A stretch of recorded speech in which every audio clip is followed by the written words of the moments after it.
يا صباح الورد والفل عليكم حبايبي، كل سنة وانتم طيبين ويا رب تكونوا بخير يا رب العالمين. النهاردة بقى هنعمل مع بعض شوية أفكار وشوية أطعمة أو وجبات ممكن توفر معانا في مصروف الفطار والعشاء، وتبقى حاجات مغذية لأطفالنا وللكبار كمان بدون مصاريف كتير. هتوفر معانا في الميزانية كتير كتير كتير.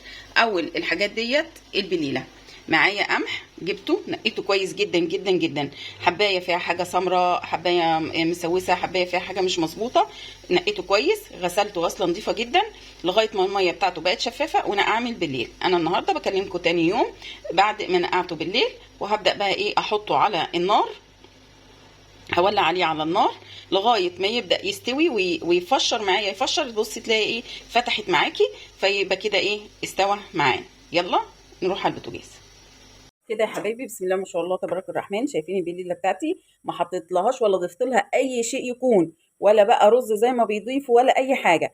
غلت، واول ما غلت وطيت عليها النار شمعه لغايه ما فشرت كده وفتحت معايا ونزلت بقى وبقت بالقوام دوت.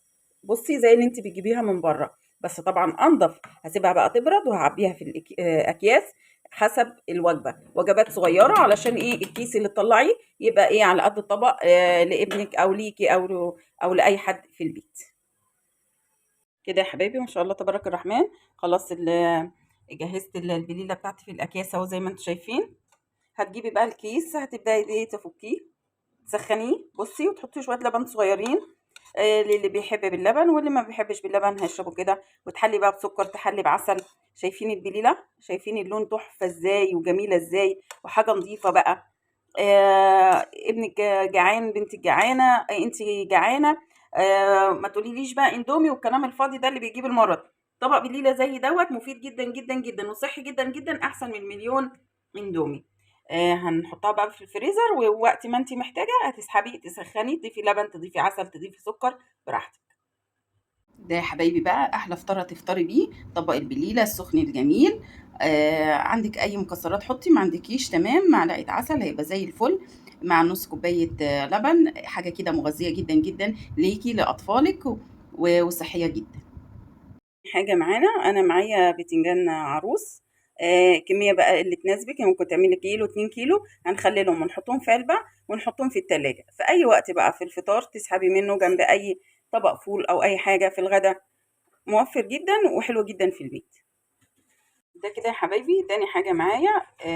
العلبه اللي فيها البتنجان المخلل والفلفل، يقعد معاكي في التلاجة اسبوع ولا يجرى له اي حاجه. حاجه كده مشهيه وتفتح النفس. طلعي منها جنب جنب في الفطار، في الغدا، زي ما انت عايزه. وده كده يا حبايبي بقى فول. انا هدمسه علشان هيوفر معايا كتير جدا جدا. دلوقتي احنا بنجيب معلقتين الفول من بره، يعني المعلقتين ب5 جنيه، يعني ما ياكلوش طفل صغير، ما يعملوش سندوتش. فعشان تعملي طبق بتجيبي اقل حاجه ب10 جنيه. ده كيلو فول. غسل نقيته كويس جدا وغسلته ونقعته، هيتنقي عليه كامله حوالي 12 ساعه، وبعد كده نبدا ندمسه.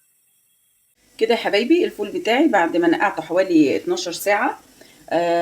معايا بقى حطيت عليه كوباية من الفول مدشوش، وكوباية عدس، وبصلاية واحدة، طماطماية واحدة من غير قشر، معلقة كركم، معلقة كربوناتو، ونص فنجان من الخل، وعصرة ليمونة واحدة. هنزل عليه بالمية السخنة بسم الله، وهولع عليه يغلي. وبعد ما يغلي هوطي عليه شمعة واسيبه بقى ياخد سواعة للاخر. وكل ساعة ابص عليه، لو لقيته احتاج مية هزوده مية سخنة بتغلي. كده يا حبايبي ما شاء الله تبارك الرحمن، عملنا الفول بتاعنا اهوت زي الفل. هيبرد بقى ونعبيه في الاكياس حسب استخدامنا. ما تعبيش كمية اكبر من استخدامك. ولو يعني احتاجتي كيسين هتاخدي كيسين، عشان ما تهدريش الحاجات اللي انتي مخزناها، وتفضل معاكي فترة كبيرة جدا جدا جدا. كده يا حبايبي ما شاء الله تبارك الرحمن، الفول معايا اهوت كيسته، واحطه بقى في الفريزر، ولما احتاج هاخد، هيوفر معايا كتير جدا جدا جدا. ودي بقى يا حبايبي فكرة جميلة برضو جدا، هتوفر معاكي وصحية جدا جدا. وجبنة كده، هتجيبي الجبنة القريش وتحطيها في مية من بتاعة الجبنة، اللي هو شرش الجبنة. وانت بتشتريها تقولي للبياع اديني شوية شرش، اجيب الشرش تغليه ويبرد وتحطيه عليها. وتضيفي لها شويه شطه، تقطعي معاها فلفل، ومثلا هتجيبي لك مثلا كيلو 2 كيلو تعمليها بالطريقه ديت وتحطيها في التلاجة علشان ايه عمرها ما تبوظ منك. وعلى الوش هتحطي شويه زيت، حوالي ايه ربع كوبايه زيت كده، هتحافظ على الجبنه معاكي، هتقعد معاكي حوالي اسبوعين. يعني انا جايبه 2 كيلو، ال 2 كيلو هيقعدوا معايا ايه اسبوعين. صحيه جدا، جميله جدا، واوفر كتير من الجبن بتاعه السوبر ماركت. يعني انا جايبه ال 2 كيلو ب 60 جنيه. الكيلو الجبنه البراميلي ولا الفيتا ولا اي حاجه في السوبر ماركت بقت عامله 100 جنيه، وفي جبن معديه ال 100 جنيه. ف 2 كيلو جبنه ب 60 جنيه يقعدوا معايا اسبوعين زي الفل، يقعدوا معايا 10 ايام جنب الاكل زي الفل. دي فكره موفره جدا.